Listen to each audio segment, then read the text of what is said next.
Hello दोस्तों, आप सबों का मेरे YouTube चैनल में फिर से स्वागत है। दोस्तों, आज के वीडियो में मैं बताने वाला हूं कि कैसे मैंने इंग्लिश में जब मेरा फर्स्ट अटेम्प्ट था उसमें मैं माइनस स्कोर किया, और उसके बाद जो आने वाले एग्जाम्स में है मैं कैसे कई सारे एग्जामों में मैं 100% स्कोर किया। इनफैक्ट इस साल CGL 2021 नहीं 2024 में भी मैंने मेंस में 135 से मैं 135 स्कोर किया। तो क्या वजह रहा, क्या मैंने ऐसा क्या किया जो मैंने माइनस से लेकर 100% तक लाया, वो मैं आपको बताने वाला हूँ। तो देखिए, मैं सबसे पहले मैं बताता हूँ कि मेरा सिचुएशन क्या था। ये 2019 का समय था जब मैं अपना जो है डिप्लोमा कर रहा था। डिप्लोमा को छोड़ के मैं जब ग्रुप डी 2019 में वैकेंसी आया तो मैं डिप्लोमा छोड़ के ग्रुप डी की तैयारी में लग गया। ग्रुप डी और NTPC मैं तैयारी करता रहा, मेरा तैयारी बहुत अच्छा चलता रहा। लेकिन रेलवे इतना लेट कर दिया एग्जाम लेने की, मैं फ्रस्ट्रेट हो गया, परेशान हो गया, क्योंकि मैं कॉलेज भी छोड़ चुका था। तो बाकी कुछ भी नज़र नहीं आ रहा था। तो फिर मैंने कुछ ऑप्शन तलाशने शुरू किए। जब उधर पढ़ पढ़ के परेशान हो गए तो फिर मैंने SSC के बारे में थोड़ा सा सोचना शुरू किया। तब ऑनलाइन का ज़माना शुरू हो गया था, तो कुछ टॉपर्स शो के स्कोर करते करते मुझे कुछ टॉपर्स के वीडियो मिले, तो मैंने वहाँ से देखा। फिर वहाँ से मुझे पता चला कि नीतू सिंह का वॉल्यूम 1 जो बुक है वो बहुत ही अच्छा बुक है। तो फिर मैंने क्या किया, एक दिन मैं साक्षी मार्केट से 500 रुपये में नीतू सिंह का वॉल्यूम 1 बुक खरीद लिया। ये साक्षी मार्केट जमशेदपुर में है। फिर जब मैं वो खरीदा और पढ़ने लगा, मैं खुद से पढ़ने लगा, पर देखा मेरा दिमाग में कुछ घुस ही नहीं रहा है। फिर मैंने किताब पढ़ना छोड़ दिया। फिर एक दिन अचानक यूट्यूब में स्क्रॉल करते करते क्या हुआ कि मैं नीतू सिंह का जो है ना क्लास का डेमो वीडियो मुझे मिला। तब ऑनलाइन क्लास शुरू ही हुआ था, वो कोरोना का दौर आ गया था, तो सारे टीचर्स ऑनलाइन आने लगे थे। तो नीतू सिंह का डेमो क्लास मुझे मिल गया। डेमो क्लास जैसे ही मैंने लिया नीतू सिंह का, मुझे इतना मज़ा आया, इतना मज़ा आया, मैंने उसी दिन कोर्स खरीद लिया। जो कोर्स जो कोर्स 2 महीने आगे चल रहा था, यानी कि जब मैं कोर्स लिया तब 2 महीना आगे निकल चुका था क्लास, तब भी मैंने ले लिया बिना सोचे, क्योंकि मुझे पढ़ना था और मुझे पहला ही वीडियो इतना अच्छा लगा कि मैंने ले लिया। फिर उसके बाद मैं क्या किया, जब मैं उसका कोर्स लिया, चूंकि मैं 2 महीना पीछे था, तो 2 महीना पीछे था। देखिए, यदि मैं 2 महीना पीछे से यदि क्लास शुरू करता तो शायद मैं अपना कंटिन्यूटी मेंटेन नहीं कर पाता। इसलिए मैं 2 महीना जो छूटा उसे मैं छूटा ही रहने दिया, उसे मैं छुआ भी नहीं। लेकिन जो लाइव चल रहा था मैं उसी वहीं से मैं स्टार्ट शुरू किया। जहाँ से मैं कोर्स लिया उस दिन जो क्लास हुआ मैं वहीं से स्टार्ट किया, ताकि मैं एक फ्लो में चलूँ मैडम के साथ, क्योंकि मैडम तो क्लास लेंगी ही लेंगी। तो इसीलिए, क्योंकि जब आप ऑनलाइन क्लास लेते हो तो ये सबसे ज़रूरी है कि आपका मतलब वो रिदम बना रहे। इसीलिए मैंने उस रिदम को बनाने के लिए मैंने वो मैडम के पीछे पीछे मैंने चलना शुरू किया। लेकिन मैंने कभी भी ऑनलाइन क्लास नहीं लिया। मैं करता था, आज क्लास हुआ मैं क्लास आज ही करता था, लेकिन मैं ऑनलाइन क्लास कभी नहीं करता था। उसका रीज़न क्या है, क्योंकि मैं जब ऑनलाइन क्लास लेता हूँ ना, यदि मैं ऑनलाइन क्लास लेता हूँ तो क्या है कि मैं चैट वगैरह में अपने आप को व्यस्त रखता था। तो चूंकि अभी आप यदि क्लास हो रहा है और आप चैट में बिजी हैं तो आपके दिमाग में कुछ घुसेगा नहीं। इसलिए मैं ऑनलाइन क्लास ही नहीं करता था, ताकि मैं चैट ही ना कर सकूं। तो मैं पूरे वीडियो लेक्चर में, मतलब पूरे क्लास के ख़त्म होने से शुरू से अंत तक मैंने एक भी चैट नहीं किया, कोई भी डाउट मैंने नहीं पूछा। क्योंकि नीतू सिंह पढ़ाती ही ऐसे है ना कि यदि आप ध्यान से उसे देखो तो आपके मन में कोई भी डाउट नहीं रह जाएगा, कोई भी शंका नहीं रह जाएगा, कोई भी संदेह नहीं रह जाएगा। तो मैंने क्या किया कि मैडम जो है जो भी चैप्टर हम लोगों को पढ़ाती थी, जो भी चैप्टर पढ़ाती थी उसका PPT हमें पहले ही दे देती थी। जो PPT है उसे पहले ही दे देती थी। मैं क्या करता था कि क्लास होने से पहले मैं PPT खुद से एक बार पढ़ लेता था, फिर क्लास करता था। फिर क्लास होने के बाद, चूंकि सप्ताह में 3 ही क्लास होता था, 2 घंटे के क्लास 3 दिन होते थे, पर डे 2 घंटे नहीं, हाँ, एक दिन में 2 घंटा करके 3 दिन होते थे। तो मैं दूसरा दिन क्या करता था कि पूरा जो है वो PPT को मैं पूरा रिवाइज करता था। एक बार क्लास होने से पहले फिर पढ़ाई किया वीडियो देख के, फिर क्लास होने के बाद, बस मैं इतना ही किया। उसके बाद मैं रिवाइज नहीं करता था, बस उतना ही। उसके बाद मैं आगे निकल गया, जो अगला चैप्टर है उसके बाद मैं उसे मुड़ के नहीं देखा। उसके बाद पूरा जब तक कोर्स खत्म नहीं हो गया फिर मैं उसे रिवाइज नहीं किया। फिर जब कोर्स खत्म हो गया, फिर उसके बाद से मैंने कभी उसके बाद जो उसकी जो पीपीटी दी थी जो हमें, वो मैडम ने बुक फॉर्म में लॉन्च कर दिया है। आपको ऑनलाइन मिल जाएगा है, नीतू सिंह सिंह क्लास नोट्स करके। तो वो बुक मैंने खरीद लिया। मैं नोट बनाने में थोड़ा क्या कमज़ोर हूँ। कमज़ोर क्या, मैं मतलब क्या ही है, मैं बोलता था क्या ही नोट बनाऊंगा, ऐसे ही पढ़ लेंगे, मेरे पास समय बहुत है। तो मैं नोट्स नहीं बनाया, बट मैडम ने जो नोट्स हमें बुक के फॉर्म में दिया वो बहुत हेल्पफुल रहा। जब से मेरा कोर्स ख़त्म हुआ, उस बुक को मैंने बिना रुके डेली कम से कम 1 घंटा मैं रिवाइज करता था, शुरू से लेकर अंत तक। उसमें क्या था, मुझे बस रिवाइज करना है, रिवाइज करना है, रिवाइज करना है, रिवाइज करना है। जब से मैंने शुरू किया, जब से मेरा कोर्स खत्म हुआ, जब से मेरा एग्जाम अंत हुआ, आज तक मैं उसे रिवाइज करता ही रहा। मैंने इसमें कोई रुकाव नहीं। मैंने इस क्लास नोट्स को मैंने कितनी बार रिवाइज की है मुझे खुद नहीं पता। 100 बार होगा या उससे भी ज़्यादा हो सकता है। तो मेरा यही रहा कि मैंने एक ही बुक पकड़ा और उसी को मैं revise revise revise revise revise करता रहा। मैं इसके अलावा ग्रामर के लिए कोई दूसरा बुक मैंने छुआ ही नहीं, कोई बुक नहीं छुआ। हाँ, प्रैक्टिस के लिए मैंने एमबी पब्लिकेशन का जो है mirror of common errors, mirror of जो है कॉमन एरर्स होता है, कॉमन एरर करके एमबी पब्लिकेशन का एक बुक है जो मैंने स्टार्टिंग में यूज किया था, बट मुझे नहीं लगता कि उसका बहुत ज़्यादा यूज है। उसका यूज नहीं है। आप यदि सिंपल पीवाईपी भी प्रैक्टिस करते हो ना, तो आपके सारे डाउट क्लियर हो जाएंगे और सारी चीज़ें आपको सही हो जाएंगी। तो मुझे नहीं लगता है कि मिरर ऑफ कॉमन एरर का प्रैक्टिस करने की ज़रूरत है किसी को भी। फिर मैंने पूरा एमबी पब्लिकेशन का ही मैंने पीवाईपी लिया और उसे मैं सॉल्व करता रहा, सारा सॉल्व किया। एक बार पूरा पीवाईपी सॉल्व किया, पूरा mirror of common error solve किया, ठीक है। हाँ, ये 2 चीज़ें किया मैंने। उसके बाद क्या, हाँ, class notes, mirror of common error का प्रैक्टिस, और एक है क्या, हाँ, पीवाईपी। बस इतना ही चीज़ मैंने किया ग्रामर के लिए। ग्रामर के लिए तो मैंने इतना ही चीज़ किया। और इसमें मुझे लगता है कि मिरर ऑफ कॉमन एरर का उतना ज़्यादा रोल नहीं है। ये बैंक वगैरह के लिए सही है, बट एसएससी के लिए उतना सही, मतलब आज के लेवल पे सही नहीं है उतना। ये उस समय के लिए सही था जब 200-200 क्वेश्चन पूछा जाता था, तब के लिए तब ठीक था। लेकिन अब यदि कोई उसको ना भी करे तो उसमें कोई, मुझे नहीं लगता कि कोई परेशानी होने वाला है। हाँ, फिर मैं बताता हूँ। जैसे ही मैंने कोर्स ख़त्म किया, जैसे ही मेरा कोर्स ख़त्म हुआ, मेरे एसएससी सीएचएसएल 2020 का एग्ज़ाम आ गया। एसएससी सीएचएसएल 2020 का एग्ज़ाम आ गया, मुझे रिवीजन का टाइम भी नहीं मिला। मैं क्लास ख़त्म करके एग्ज़ाम देने सीधे चला गया। एसएससी एमटीएस में मेरा सिलेक्शन हो गया और एसएससी सीएचएसएल 2020 में मैं टाइपिंग में फेल हो गया, लेकिन कट ऑफ मेरा उसमें भी क्लियर हो गया था। तो आप ये देखिए, मैंने सिर्फ क्लास किया, मैडम में क्लास किया, क्लास से पहले एक दिन पीपीटी पढ़ा, क्लास के बाद बस एक दिन रिवाइज किया। उसके अलावा तो मैं रिवीजन करता नहीं था। हाँ, संडे को एक बार कर लेता था पूरा सप्ताह का, और बस इतना ही। बस मैंने इतना ही किया और मेरा सीएचएसएल 2020 में 19 क्वेश्चन सही हुए थे। सोचिए, माइनस से लेकर 19 केवल क्लास करके, मैंने और कुछ भी नहीं किया। अब वोकैब की बात क्या है कि मैडम मतलब क्लास में कुछ कुछ वोकैब का सीट भी कराती थी, बस उतना ही वोकैब से मेरा काम चल गया था। तो आप समझिए कि क्या कंटेंट देती है।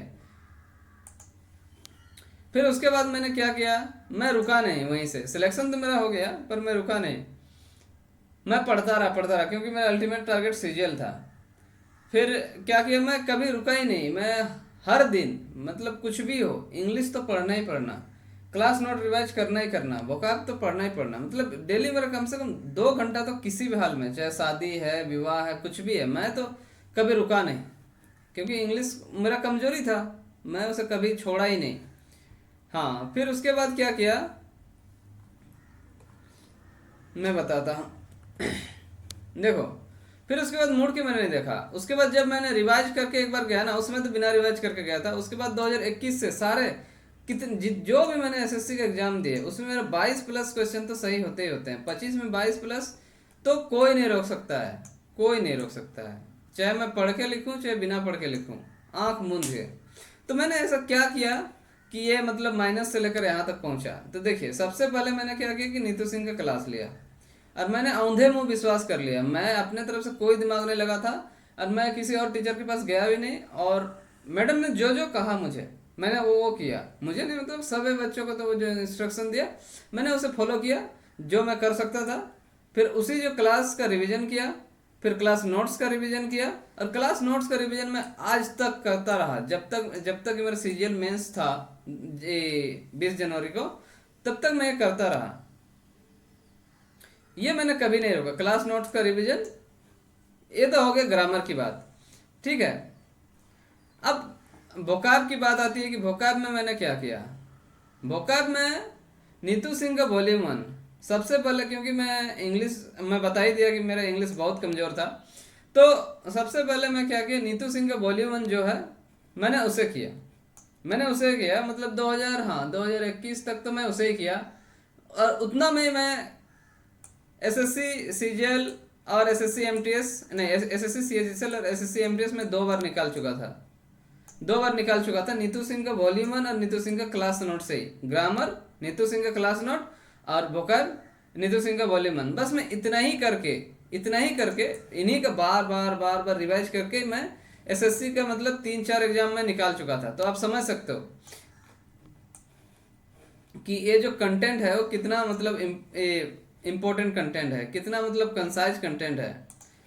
तो वो रहा नीतू सिंह का volume 1।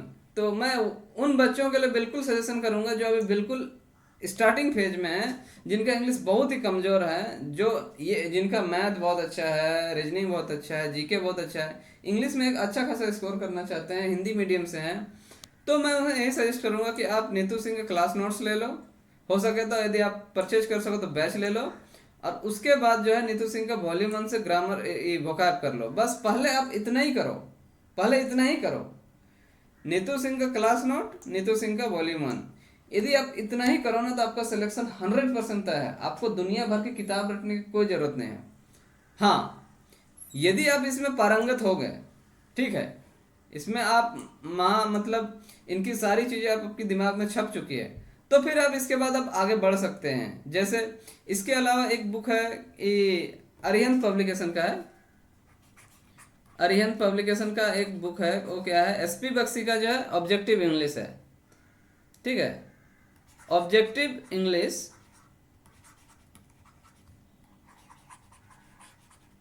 English by SP Bakshi.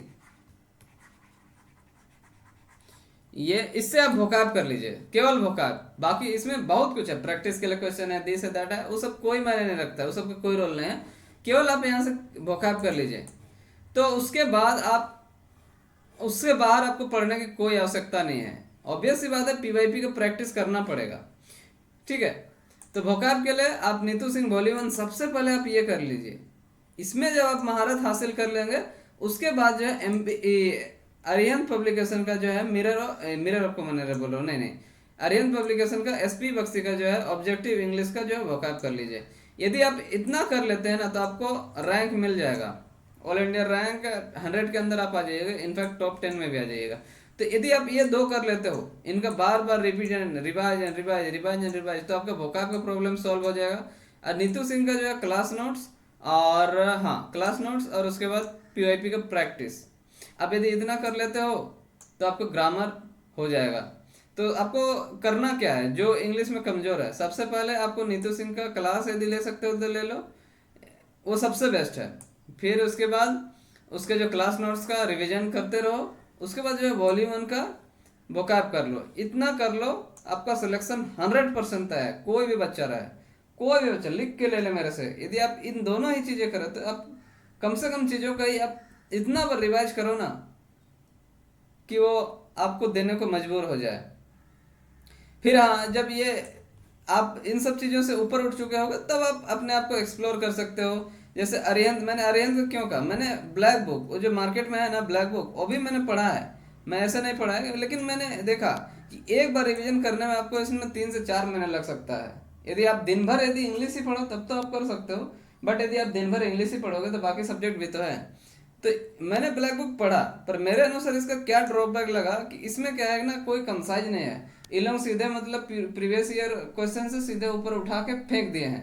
मैं, कोई अच्छा भी बोल सकता है, कोई बुरा भी बोल सकता है, लेकिन मुझे क्या लगा, मैं अपना ओपिनियन दे रहा हूँ। इसमें ये बिगिनर्स के लिए बिल्कुल नहीं है।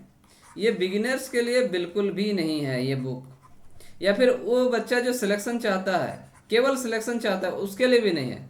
ये बुक उन बच्चों के लिए है जिनका मार्क बहुत अच्छा आ रहा है, जो अपने आप को इम्प्रूव करना चाहते हैं, जो टॉप रैंक में आना चाहते हैं, ठीक है, जो टॉप रैंक में आना चाहते हैं, वो जो चाहते हैं कि मतलब कोई हार्ड से हार्ड क्वेश्चन भी आ जाए ना तो भी हमसे बने।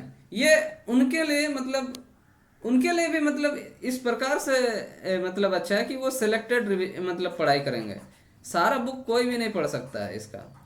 यदि कोई पढ़ रहा है ना तो उसका बाकी दूसरा सब्जेक्ट कमजोर होगा, मुझे ऐसा लगता है। क्योंकि इसमें क्या है कि आप एक बार पढ़ना शुरू करोगे ना, देखिए पढ़ाई में सबसे इम्पोर्टेंट एक ही चीज़ है रिवीजन। आप कितना बार रिवाइज करते हैं, ये इसी बात पे डिपेंड करेगा कि आप कितना अच्छा स्कोर करोगे और कितना अच्छा स्कोर नहीं करोगे।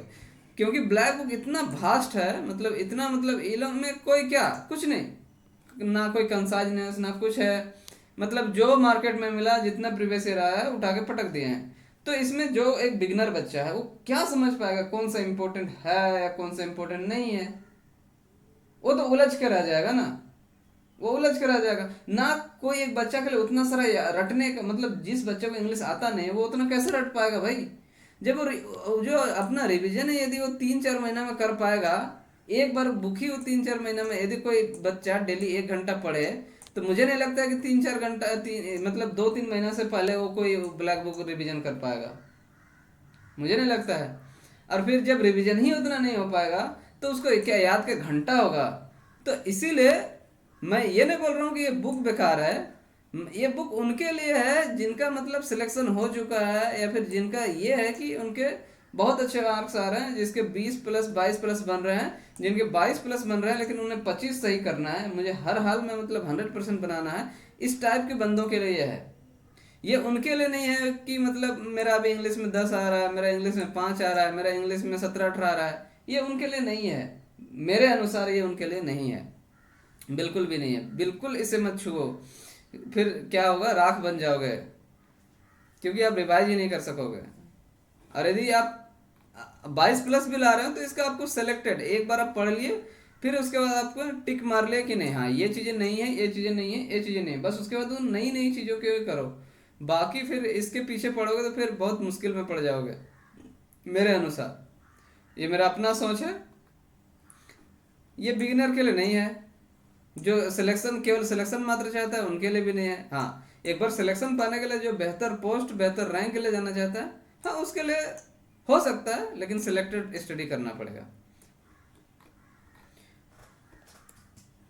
हाँ, तो बेस्ट थिंग क्या हो सकता है? बेस्ट थिंग यही हो सकता है कि नीतू सिंह का क्लास नोट लो, ठीक है, क्लास यदि कर सको तो कर लो। उसके बाद वॉल्यूम 1 का क्या करना है कि वॉल्यूम 1 को कैसे यूज करना है, जो क्लास के चैप्टर के बाद जो क्वेश्चंस दिए हुए हैं ना, वो ग्रामर के लिए बहुत ही मतलब इंपॉर्टेंट क्वेश्चन है। जो भी चैप्टर्स दिए हुए हैं, चैप्टर मत पढ़ो आप, चैप्टर मत पढ़ो, चैप्टर पढ़ने की कोई जरूरत नहीं, वो तो क्लास नोट से मिल ही जाएगा। क्योंकि जो वॉल्यूम 1 और क्लास नोट्स में ना बहुत डिफरेंस है। वॉल्यूम 1 बहुत कम दिया हुआ है, लेकिन क्लास नोट बहुत अच्छे तरीके से दिया हुआ है, क्योंकि वो अपडेटेड है। तो क्लास नोट ले लीजिए ग्रामर के लिए। लेकिन वॉल्यूम 1 का जो क्वेश्चन के बाद जो नंबर दिए हैं, क्वेश्चन दिए हैं, वो क्वेश्चन बहुत इंपॉर्टेंट है, उनका रिवीजन होना जरूरी है। और यहाँ से वोकैब कर लेना जरूरी है। उसके बाद आप अरिहंत का जो है objective English by SP Singh, SP Bakshi, यदि आप एसपी बख्शी का वोकैब कर लेते हो ना तो आपका ब्लैक बुक भी कवर हो जाता है। मैंने देखा है कि एसपी ब्लैक बुक में ऐसा कोई भी नया मतलब नहीं है, मतलब बहुत ज़्यादा जो एसपी बख्शी के अंदर ना हो। तो एसपी बख्शी में क्या है, कंसाइज है, एक कम समय पे आप पूरा रिवीजन कर सकते हो। तो एसपी बख्शी इसलिए सही है कि कम समय में आप रिवीजन कर सकते हो। जो भी नॉर्मल चीज़ें हैं, जो भी बहुत सारा मोस्ट फ्रीक्वेंट चीज़ें हैं, वॉल्यूम 1 के वोकैब से आ जाएंगी, और जो भी एक्स्ट्रा चीज़ें हैं वो आपके एसपी बख्शी से आ जाएंगी। और यदि आप ब्लैक बुक को चलते हो तो आपको उसमें नोट्स बनाने पड़ेंगे, पहले एक बार समय लगा के, फिर नोट्स बना के आप पढ़ सकते हो। पूरा बुक को बार बार रिवाइज नहीं कर सकते हो, और यदि कर रहे हो तो फिर ये आपकी समय की बर्बादी है। ये मेरी अपनी सोच है, क्योंकि मुझे वैसा लगा। तो क्या करना है, और हाँ, जब आप एक बार आपको पूरा मतलब एक बार कर लो वोकैब और ग्रामर, तो मतलब डेली कम से कम 50 क्वेश्चन का प्रैक्टिस तो करना ही करना है प्रीवियस ईयर से डेली। यदि प्री का 2 सेट लगाना है, या मेंस का यदि दे रहे हैं तो पहले का मेंस में 200 क्वेश्चन होता है, तो कम से कम डेली 50 क्वेश्चन प्रीवियस ईयर लगाना ही लगाना है। उससे आपका देखिए सबसे मेन, आप कितना रिवाइज कीजिए कुछ कीजिए, लेकिन प्रैक्टिस जब तक नहीं कीजिएगा तब तक आप स्कोर नहीं कर पाइएगा। प्रैक्टिस कीजिएगा तो आपको ठोकर लगेगी, चोट लगेगी, तो फिर आप चलना सीखोगे। तो ये बहुत ज़रूरी है। तो मैं यही किया, क्लास लिया, रिवाइज किया। रिवाइज करना मैं अंत तक नहीं छोड़ा, मैंने लिमिटेड सोर्स ही लिए और उनका मैं इतने बार रिवाइज किया कि परिणाम आज आपके सामने है। तो वही मैं कहूँगा, जो मैंने किया मैं तो वही कहूँगा, बाकी और तो मैं कुछ नहीं कर सकता हूँ। धन्यवाद।